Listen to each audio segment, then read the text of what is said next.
এই শোনো না, আমাদের অন্ধবিশ্বাস চ্যানেলটি যারা এখনো সাবস্ক্রাইব করেননি প্লিজ সাবস্ক্রাইব করে দাও। আর অল্প কিছু সাবস্ক্রাইবার হলে 1 লক্ষ পরিবার হবে। সবাই প্লিজ সাবস্ক্রাইব এবং বেশি বেশি শেয়ার করে দাও প্লিজ। সত্যি করে বলুন তো মেয়েটা কে ছিল? আহসান তরির থুতনিতে হাত রেখে বলল, জানি না। তরি ফের প্রশ্ন করলো, আপনি কি বিয়ে করেছেন তাকে? সত্যি করে বলুন। আহসান বালিশে মাথা রেখে বলল, একজনের মান অভিমান নিয়েই পারছি না, আবার আরেকজন কি যে বলো না তরি। তরি আহসানের বুকে ভর দিয়ে শুধালো, বলুন না মেয়েটা কে ছিল? আহসান চোখ বুজে বলল, আমি জানি না তরি, আমার মনে হচ্ছে রং নাম্বার, অন্য কেউ ভেবে আমায় কল দিয়েছে নিশ্চিত। তরি আর কিছু বলল না। আহসানের বুকে মাথা রেখে পাঞ্জাবের বোতাম ঘোরাতে ঘোরাতে কখন যে ঘুমিয়ে পড়ল। সকালে তরিকে এই বাড়িতে দেখে এক প্রকার হাসাহাসির রোল পড়ে গেল। শুভা আর মধুবিবি তখন থেকে তরিকে দেখে হাসছেন। লজ্জায় তরি আহসানের ঘরে গিয়ে গা ঢাকা দিল। আহসান তখন আলমারির খুলে কি যেন খুঁজছে। তরি গিয়ে তাকে বলল, কি খুঁজছেন? আমায় বলুন, আমি দিচ্ছি। আহসান দুষ্টু চাহনি নিক্ষেপ করে বলল, চাই তো অনেক কিছুই। তরি সেসবের মানে বুঝলো না। আহসানকে সরল মনে প্রশ্ন করলো, কি চান? কি লাগবে আপনার? আমি খুঁজে দিব। আহসান কৌশলে উত্তর দিল, না থাক, বাচ্চা মেয়ে তুমি, এত ভার সামলাতে করতে পারবে না। তরি তেতে উঠে বলল, কে বলেছে আমি বাচ্চা মেয়ে? আমার অনেক শক্তি আছে। মা রোজ আমায় আর গুনগুনকে 1 গ্লাস দুধ আর সিদ্ধ ডিম করে দিত। আমি দাঁত দিয়ে সুপারি ভাঙতে পারি। আমার অনেক শক্তি। আহসান তরির দিকে এগিয়ে এসে বলল। তোমার অনেক শক্তি? তরি জবাবে বলল, হ্যাঁ, আমি অনেক ভার সহ্য করতে পারি। একবার 10 কেজি চালের বস্তা তুলেছিলাম।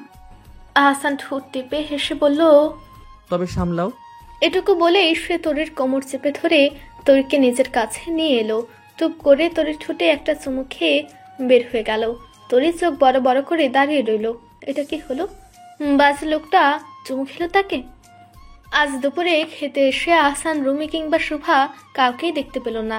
আজ তরি বাড়িতেই আছে। তার আজ কলেজ নেই, তাই আহসানও কাজ শেষে একেবারে বাড়িতে চলে এসেছে। তবে রুমি আর শুভা কোথায়? বাড়ি এত নীরব কেন? আহসান কয়েকবার রুমি রুমি বলে ডাকলো, কিন্তু কোনো জবাব এলো না। অতঃপর আহসান মধুবিবির ঘরে গিয়ে তাকে বলল, মা কোথায় বুবু? মধুবিবি পানের ডাবা রেখে আহসানকে বলল, আর বইল না ভাই, তোমার নানি নাকি অসুস্থ হইয়া গেছে। তোমার মা সেই কথা শুই না রুমিরে নিয়া সেইখানে গেছে। তোমার বাপ একটু আগে গাড়িতে উঠাইয়া দিল। তোমার বউরে নিতে চাইছিল, আমি একলা দেখা রাইখা গেছে। আহসান চিন্তিত হয়ে হেঁটে ঘরে চলে এলো। শোভাকে একবার ফোন করে নানু আপার খবর নিল। ডায়াবেটিস আছে বিধায় হুটহাট অসুস্থ হয়ে পড়েন। বার্ধক্যজনিত কারণে বোধ শক্তিও কমে গেছে। হুটহাট মানুষ দেখলে চিনতে পারেন না। আজ আহসান দুপুরের পর আর কাজে গেল না। কাল ঢাকায় চাকরির পরীক্ষা দিতে যাবে সে। দুপুরের খাবার খেয়ে বইপত্র গুছিয়ে টেবিলে বসলো সে। নবম দশম শ্রেণীর গণিত বইটা খুবই উপকারী। বইটা থেকে অনেক ম্যাথ কমন পড়ে পরীক্ষায়। আকস্মিক দমকা হাওয়ায় বইয়ের পৃষ্ঠাগুলো উলটপালট হয়ে গেল। আহসান জানালার দিকে একবার উকি দিল। বাইরে ঝড় হচ্ছে, সঙ্গে ঝিরে ঝিরে বৃষ্টি। বিদ্যুৎ ক্ষণে ক্ষণে চমকে উঠছে। দমকা বাতাসের হাতছানি আহসানের মন্দ লাগছে না। অলসতার ফিরে উঠে গিয়ে জানালাটা আর বন্ধ করলো না সে।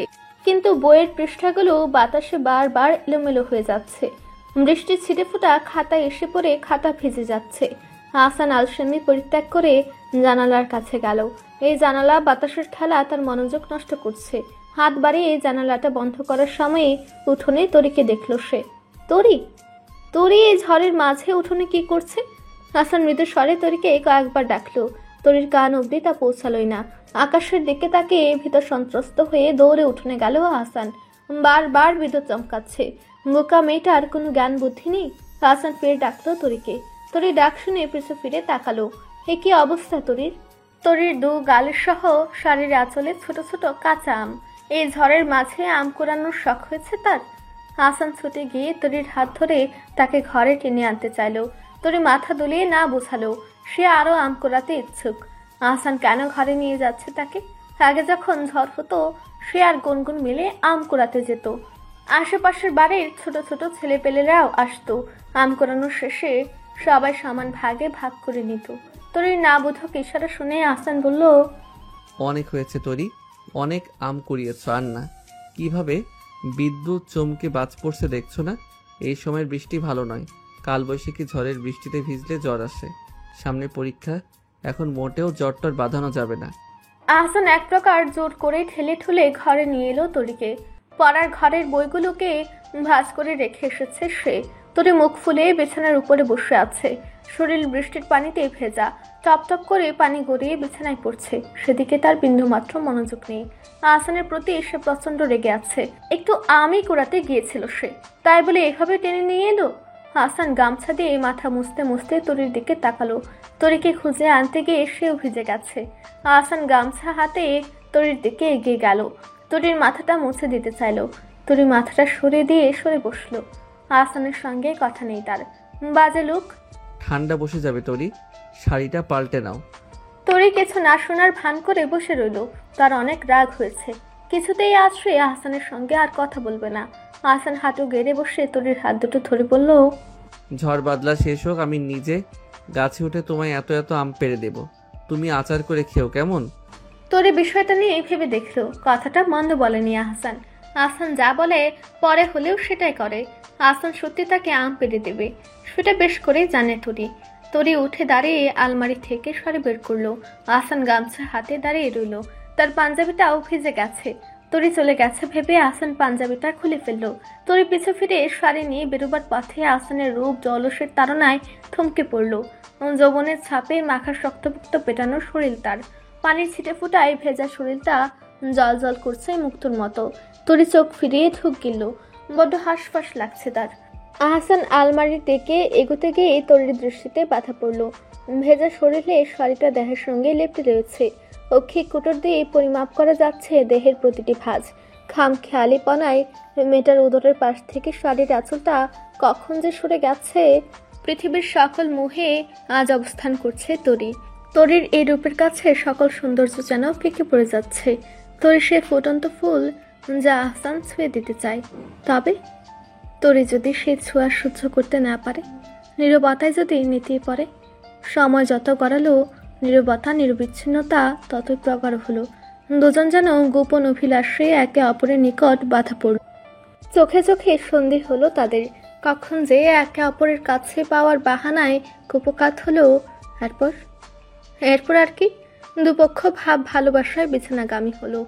তারপরের অংশটুকু মনে পড়লেও তরির লজ্জা পায়। সেদিন আহসান তাকে যেভাবে ছুঁয়েছিল, আজ অবধি তরিকে সেভাবে কেউ ছোঁয়ার সাহস করেনি। অধিকারই ছিল না তাদের। যে স্থান আহসানের ছিল তা কেউ কি করে রপ্ত করত? তরির পুরো অঙ্গ জুড়ে সেদিন বাজে লোকটা বিরাজ করেছিল। প্রতিটা ভাজে ভাজে খাজে খাজে ঠোঁট ছুঁয়েছিল। তরির তুলতুলে শরীরটা পিষ্ট হয়েছিল সেদিন বলিষ্ঠ বুকের নিচে। ছি, কি লজ্জার কথা! লজ্জায় সেদিন সারাদিন তরি আহসানের সামনেই এলো না। কেন এলো না তা তরি কাউকে বলতে পারবে না। সে ভারী লজ্জার কথা। ওসব কথা কাউকে খুলে বলা যায়? মধু বেবি বার কয়েক ঘুরে ফিরে তরিকে দেখলেন। তরি লজ্জায় গোটে সুটি মেরে মধু বেবির ঘরে আস্থানা জমিয়েছে। সচরাচর দিনে সে আহসানের ঘরেই থাকে। মধু বেবির ঘরে দিনে তেমন একটা আসে না, রাতে শুধু ঘুমাতে চলে আসে। আজ কি হলো কে জানে। মধু বেবি এগিয়ে গিয়ে তরির গলায় হাত রেখে বললেন, এই বউ, গলায় কি হয়েছে তোমার? তরি আমতা আমতা করে বলল, পোকা কামড় দিয়েছে, জানালা খোলা ছিল তো। মধু বেবি মুখে কিছু বললেন না, মনে মনে বেজায় হাসলেন। তার অভিজ্ঞ চোখ এই দাগের মানে ঠিকই জানে। নাতি তার সঠিক পথে পা বাড়িয়েছে। মাথা থেকে শয়তানের কারা বেরিয়ে গেছে। উঠে গিয়ে ফ্রিজ থেকে বরফের চাকা বের করে তরির হাতে দিয়ে বললেন, বরফ লাগাও। বিয়ের প্রথম বছরে এরকম অনেক পোকা কামড়ায়, গালে কামড়ায়, ঘাড়ে কামড়ায়, আরো কত জায়গায় কামড়ায়। এরপর থেকে পোকা যখন কামড়াইতে আসবো, তুমিও পোকার গালে ঘাড়ে যখন কইরা সিল মাইরা দিবা, লজ্জায় যাতে কয়েকদিন ঘর থেকে বাইর হইতে না পারে। তরি লজ্জায় বরফ হাতে বালিশে মুখ গুজে বসে রইল। ধরনী দ্বিধাহ। মধুবেবী তরির পরে আহসানকে শিকার বানালেন। দুপুরের অনাকাঙ্ক্ষিত সুন্দর ঘটনার পর আহসান গোসল সেরে সবে মাত্র রান্নাঘরে ছিল। একটু গরম পানির প্রয়োজন তার।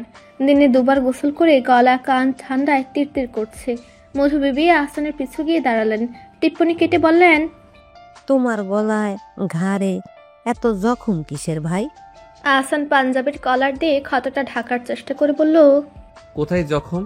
বিষ পিঁপড়া কামড় দিয়েছে, দুপুরে শুয়েছিলাম না, ঝড়ে কোথা থেকে উড়ে পোকার ঝাঁক বিছানায় উঠে গেল। মধু বিবি হাসি চেপে রেখে বললেন, হ্যাঁ তাই তো, পোকা পুরা বাড়ির মানুষ রাইখা তোমারে আর তোমার বউরেই খালি কামড় দেয়। আমরা তো মানুষ না, আমাদের চোখেই দেখে না। আহসান বুঝেও না বুঝার ভান করে চুপ করে রইল। বজ্জাত বুড়ি বুঝলে তাকে জ্বালিয়ে মারবে। সারাদিন আহসানের থেকে লুকিয়ে ছুটিয়ে থাকলেও রাতে তাকে আহসানের নিকট ধরা দিতেই হলো। রুমি আর শুভা আজও বাড়িটাই রয়ে গেছে। মধুবিবি ছেলে আর নাতিকে রেঁধে খাইয়েছে রাতে। তরির তাই সামনে পড়তে হয়নি কারোর। কিন্তু বিপত্তিটা ঘটল রাতে। রোজকার মতো তরি মধুবিবির সঙ্গে শোয়ার প্রস্তুতি নিচ্ছিল। মধুবিবির আজ কি হলো কে জানে। তরিকে বালির সাথে আহসানের ঘরে যাওয়ার জন্য আদেশ দিলেন। তরি পরিস্থিতি সামাল দেওয়ার বেশ চেষ্টা করলো, কিন্তু পারল না। মধু বেবি মজার ছলে বললেন, এত রং তামাশা করিও না, নাগরের সঙ্গে যা হওয়ার হইয়া গেছে। এত শরম কিসের তোমার? তোমার উপরে তার অধিকার সবচেয়ে বেশি।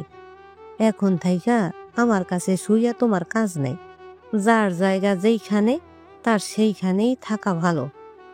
তরি বালির সাথে আহসানের ঘরের দরজার সামনে গিয়ে দাঁড়িয়ে রইল। কিভাবে সামনে যাবে সে? দ্বিধা নিয়ে এক দৌড়ে ঘরে ঢুকে বালিশে মুখ গুজে বসে পড়ল সে। আহসান হতবিহ্বল। সারাদিন মেয়েটা পালিয়ে বেরিয়েছে, এখন আসার সময় হলো তার। আহসান দৌড়ে তরির পাশে গিয়ে বসলো। পিঠে আর পেটে সুরসুটি কাটলো তরির। তরি খিলখিল করে হেসে ফেলল। আহসান কুলে তুললো তাকে, যেমনটা আজ দুপুরে তুলেছিল। তরি লাজক লতার মতো আহসানের কোলে লেপ্টে রইল। এত লজ্জা কিসের তুলতুল বউ? তরি আহসানের উন্মুক্ত বুকে আঁকিবুকি করছিল তখন। আহসানের প্রশ্নে সবকিছু জুড়ে গেল তার। লাজক লতার সুরে বলল, জানি না, আপনি খুব বাজে লোক। আহসান তৎক্ষণাৎ তরিকে বিছানায় ফেলে দিল। নিজে বিছানায় হেলান দিয়ে বলল, লজ্জা না কাটলে আবার লজ্জা ভাঙানোর ব্যবস্থা করি। আচ্ছা, কার যেন গলার নিচে একটা ডট আছে, আবার গলার একটু নিচে। আহসান কিছু বলার আগেই তরি তার মুখ চেপে ধরলো। দাঁত কিরমির করতে করতে বলল, আমিও জানি। কার যেন কানের লতিতে তিল আছে, আবার ঘাড়েও আছে। বেশ করেছি কামড়ে দিয়েছি, আরো দিব। আহসান ফের তরির উপরে হামলা চালালো। তরি পূর্ব প্রস্তুতি নিয়ে বসেছিল, সে আজ আচ্ছা করে কামড়ে দেবে।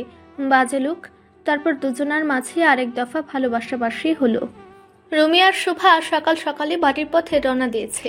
আজ আহসান বাড়ি নেই, সে শহরে চাকরির পরীক্ষা দিতে গেছে। তরিও কলেজে গেছে।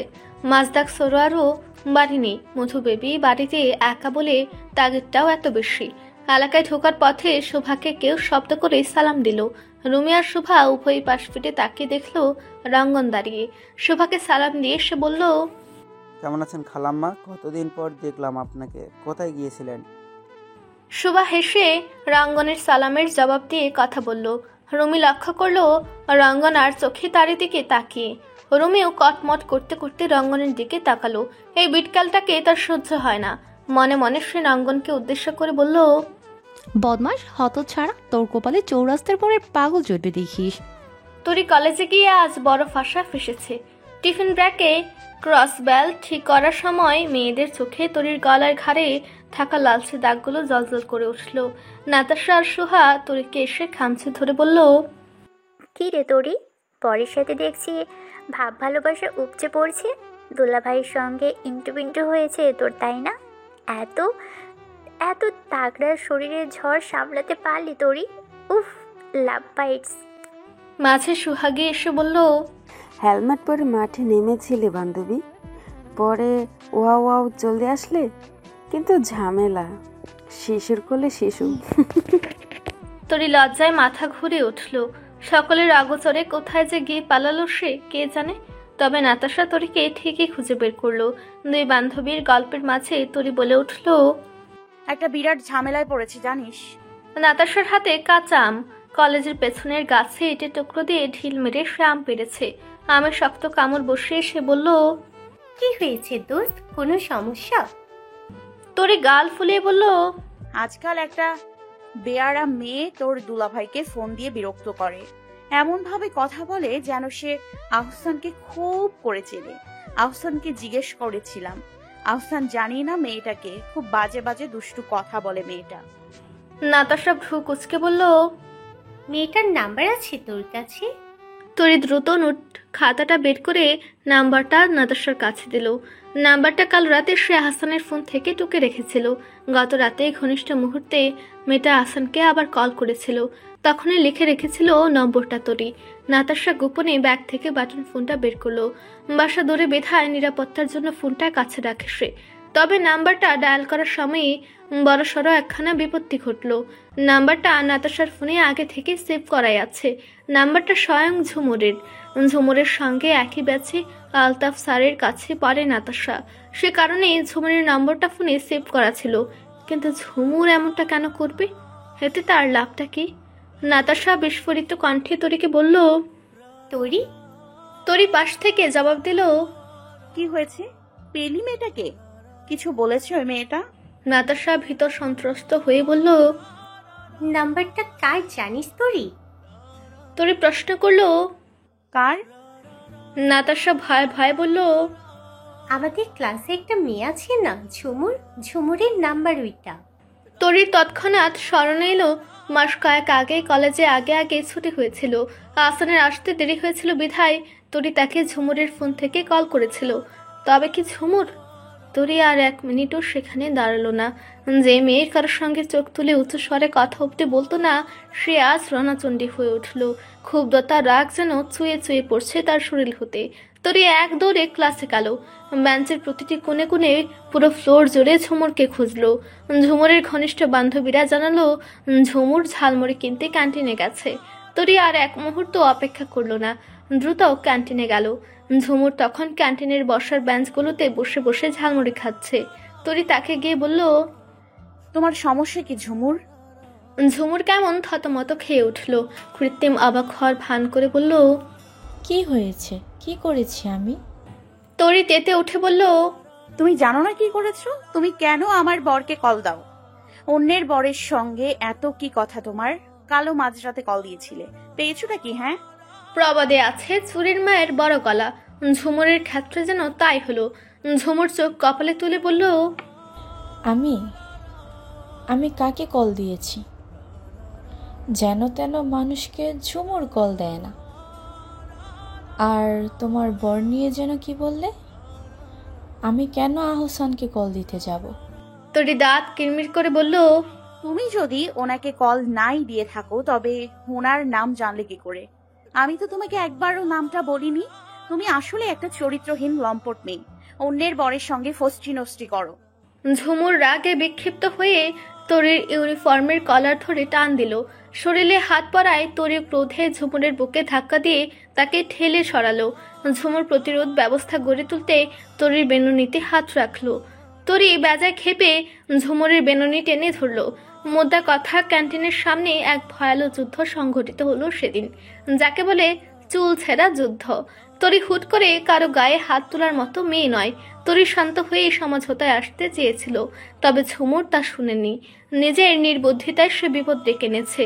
কি প্রয়োজন ছিল তরির গায়ে হাত তোলার? ক্যান্টিনের ব্যাপারটা সেদিন সাংঘাতিক পর্যায়ে গড়ালো। নাতাশা অনেকভাবে ধামা চাপা দেওয়ার চেষ্টা করলো, তবে সে প্রচেষ্টা ব্যর্থ হলো। কথায় আছে মন্দ কথা বাতাসের আগেও ছড়িয়ে পড়ে। ঠিক তেমনটাই যেন তরির বেলাতেও হলো। পুরো কলেজে এক প্রকার উঠে গেল। কলেজের অধ্যক্ষ ডেকে পাঠালেন তরি আর ঝুমুরকে। উভয়ই ভয়ে লজ্জায় কাচুমাচু হয়ে অধ্যক্ষের কক্ষে গেল। অধ্যক্ষ যখন উভয়ের কলহ কুন্দলের কারণ জানতে চাইল, তরি কিংবা ঝুমুর কেউই কোনো উত্তর দিতে পারল না।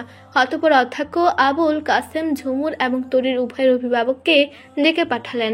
রঙ্গনের আজ মাথা ঠিক নেই, এমনিতেও সে আজ পাগলা। রুমি ঝুমিকে দেখলে তার মাথা আরো ঠিক থাকে না। গিয়েছিল সে ব্যাংকে আজ।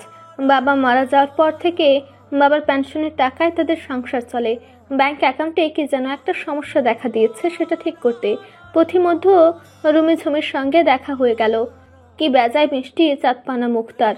রঙ্গনকে দেখলে মেয়েটা কেন যায় মুখখানা ওভাবে ঘুরে ফেলে কে জানে। রঙ্গন বাড়িতে ঢুকে রান্নাঘরে গিয়ে দাঁড়ালো। তার মা নাহার বেগম মনোযোগ সহকারে কি যেন রাখছে। রঙ্গনের এত সব জেনে কাজ নেই। সে মায়ের আঁচল চেপে ধরে বলল, ও আম্মা, একটা কথা শোনো। নাহার বেগম ছেলেকে সরিয়ে দিয়ে বললেন, যা বলার বইলা ফেলা, সকাল সকাল জ্বালাইস না বাপ। রঙ্গন মেয়েদের মতো লজ্জা পাবার ভান করে বলল, আম্মা, আপনার কি একা একা লাগে না? আব্বা মারা যাওয়ার আপনি একাই হয়ে গেছেন, আপনার একটা সঙ্গী দরকার। নাহার বেগম রঙ্গনের কথায় সন্দেহের ঘ্রাণ পেলেন। সোজা ভাষায় বলার মতো ছেলে তার নয়। খুন্তি হাতে পাশ ফিরে বললেন, কি বলবি তাড়াতাড়ি বল বাপ, আমার তরকারি পইরা যাইতাছে। রঙ্গন লজ্জা মাখা গলায় বলল, আমার বিয়া করাইতে মন চায় আম্মা, আপনি যা মন চাই করেন। দরকার হইলে আমার ত্যায্য পুত্র কইরা দেন। জিন্দেগিতে আমার চেহারা দেখেন না, তাও আমারে রুমিরে আয়না দেন। আমার রুমিরে ভাল লাগে, আমি রুমির সঙ্গে সংসার করতে চাই। নাহার বেগম যেন আকাশ ফেরে ফুরে মাটিতে এসে পড়লেন। ছেলে বলে কি তার? শেষ পর্যন্ত রুমি? নাহার বেগম রঙ্গনের দিকে খুন্তি তাক করে বললেন, এই বিলাস, তোর মধ্যে লজ্জা শরম হয় নাই রে? নিজের বিয়ার কথা কেমনে সরসরাইয়া বইলা দিলি? রঙ্গন হাই তুলে বলল, তো বিয়া শাদি কি আমরা দিবা না মা? কই এই বয়সে 5-6টা নাতি নাতনি নিয়ে ছেলের বউয়ের ঘর করবা? তুমি এখনো রসোই ঘরে খুন্তি নাড়াও, কপালও আমার একেবারে শিলমাইরা। নাহার বেগম আর কিছু বললেন না। খুন্তিটা হাতে রঙ্গনের পিছু ছুটলেন। রঙ্গন সব ছেড়ে ছুড়ে নারকেল গাছ পেয়ে উপরে উঠে গেল। নিচে থেকে নাহার বেগম চিৎকার করেই যাচ্ছেন। রঙ্গনের সেসব শোনার সময় নেই। সে নারকেল গাছের উপরে বসে মাকে ভেঙচি কাটছে। বিয়ে সে রুমিকেই করবে। মা ঘরে জায়গা না দিলে নারকেল গাছে রুমিকে নিয়ে সংসার পাতবে। লোক মুখে ছড়িয়ে যাবে তাদের নাম। সকলে তাদের চিনবে নারকেল গাছ দম্পতি নামে। তরি আজ ভয়াবহ আতঙ্কে জর্জরিত। হাসানকে কি করে সে আজকের ক্যান্টিনের কথাটা বলবে? কাল কলেজে অভিভাবক ছাড়া ঢুকতে দেবে না তরিকে। হাসান যদি সব শুনে বাঁকা দেয়, আবার যদি মারে। ভয়ে আতঙ্কে তরির মুখ শুকিয়ে গেল। দুপুরে টেবিলে বসে ভাত নাড়াচাড়া করে গেল সে। সেভাবে কিছুই খেলো না। মধু বিবি তরিকে উদ্দেশ্য করে বললেন, খাও না কেন মাইয়া? খালি ভাত লাড়তাছো? ঠিক মতো না খাইলে স্বামীর আদর সোহাগ সহ্য করবা কেমনে? এমনি যা খুঁটির মতন শরীর, আমার নাতি যাইটা ধরলে তো চটকাইয়া ফেলব। শরীর দেখছো তার পাড়ার মতো তাগড়া শরীর, সাইডটা ধরলে দম আটকাইয়া ভসকাইয়া থাকবা। তরি বিষম খেয়ে এদিক ওদিক তাকালো। বুবুর কি সব বাজে কথা! ছি ছি, লজ্জা লজ্জা। তবে ঘটনা আংশিক সত্য। হাসান ওভাবে রাতে তাকে চেপে ধরলে সত্যি তার দম আটকে আসে। ভয় আতঙ্কের মাঝেও তরি আরেক দফা লাজে লাল হলো, যাকে বলে লালবতী। রাতে আসান যখন বাড়ি ফিরল, তরি ভীত সন্ত্রস্ত হয়ে আঁচল ঘোরাতে ঘোরাতে আসানকে বলল, আপনাকে কাল একবার আমার সঙ্গে কলেজে যেতে হবে। আসান জিজ্ঞাসু কণ্ঠে বলল, কেন? Parents meeting? তরি কোনো জবাব দিল না। সে বিষয়ে কোনো কথা বলল না। সারা রাত ভয়ে তার ঘুম উবে গেল। হাসান তাকে কাল নিশ্চিত কাঁচা চিবিয়ে খাবে যদি বাড়ি থেকে বের করে দেয়। কোথায় যাবে তরি? এসব চলে কারবারের কথা শুনলে মনোয়ারাও তাকে বাড়িতে জায়গা দেবে না। সকালে তরির সঙ্গে হাসান স্বাভাবিকভাবে কলেজে গেল।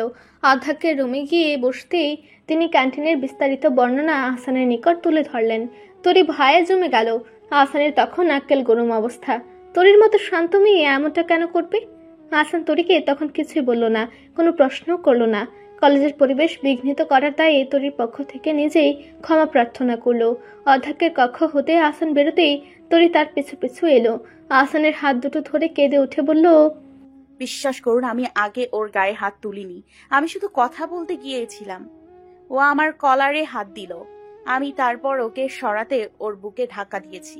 আমি ওকে আগে মারিনি, সত্যি বলছি। হাসান হতাশা জড়িত কণ্ঠে বলল, তোমার থেকে এমন কিছু আশা করিনি তরি। পরিস্থিতি সবসময় একরকম থাকে না। পরিস্থিতি হাতের বাইরে গেলে সর্বদা শান্ত থাকতে হয়। একসঙ্গে থাকলে কথা কাটাকাটি, মনোমালিন্য অস্বাভাবিক কিছু নয়। তাই বলে এতদূর কেন গড়াবে এসব? তরি কোনো উত্তর দিতেই পারল না। তার মুখে কোনো জবাব এলোই না। আহসান মাজদাক সারোয়ারের ফোন পেয়ে কলেজ থেকে কাজে চলে গেল। সেদিন দুপুরে আহসান বাড়িতে এলো না, একেবারে সন্ধ্যায় এলো। কারণটা কি, কাজের বাড়তি চাপ নাকি তরির প্রতি ক্রোধ, তা কেউ জানে না। তরি আহসানের পিছু পিছু ঘরে এলো, তবে একবারই আহসানের সঙ্গে কথা বলবার মতো সাহস তার হলো না। ভয়ে গুটি সুটি মেরে বসে রইল, মুখে কোনো রা অব্দি নেই। আহসান নিজের কাজে ব্যস্ত, তরির দিকে একবার ফিরেও চাইছে না। তরি এবার নিজে উঠে দাঁড়ালো। হুট করে কি যে হলো তার, আহসানকে পেছন থেকে জড়িয়ে ধরলো সে। জবুথুবু হয়ে আহসানের পিঠে কেমন লেপ্টে রইল। আহসান দীর্ঘশ্বাস ফেলল। মেয়েটা তাকে ঘায়াল করার মন্ত্র জেনে গেছে। আহসানের নীরবতা ভেঙে শোধালো, মেয়েটার সঙ্গে ঝগড়া হলো কেন? তরি অপরাধীর সুরে বলল, রোজ রোজ কল দিয়ে কেন বিরক্ত করে আপনাকে? ওই মেয়েটাই আপনাকে কল করে, আজে বাজে কথা বলে। আমি যখনই জিজ্ঞেস করতে গেলাম আমার কলার চেপে ধরলো, বলল সে নাকি কিছুই জানে না। আমি আজ অব্দি ওই মেয়েটাকে আপনার নাম বলিনি, কিন্তু সে আপনার নাম জানে। আপনাকে কল না করলে সে কি করে আপনার নাম জানলো? পাজি মেয়ে। আহসান মনে মনে বেজায় হাসলো, কিন্তু তরির সামনে তা প্রকাশ করলো না। এসব বিষয়ে প্রশ্রয় দেওয়া মানে বেয়াদবিকে প্রশ্রয় দেওয়া। তরিকে খাপানোর জন্য ফের শুধালো, একটু কলই না হয় দিয়েছে, তাই বলে এভাবে ঝগড়াঝাটি করতে হবে? বান্ধবীর বরকে কল দিয়ে একটু ভালো মন্দ জিজ্ঞেস করাই যায়, এটা আর এমন কি? তরির বেজায় ডাক হলো। আহসানকে আরো জোরে সুরে চেপে ধরে সে বলল, কেউ কল করবে না আপনাকে। আপনাকে ওই মেয়েটা বাজে দৃষ্টিতে দেখে। আপনি বোকা মানুষ, তাই বোঝেন না। মনে মনে সে আপনাকে কিছু মিছু করে। আহসান মুচকি হেসে বলল, তা তুমিও কি আমাকে কিছু মিছু করো নাকি তুলতুল? তরি সেই প্রশ্নের জবাব দিতে পারল না।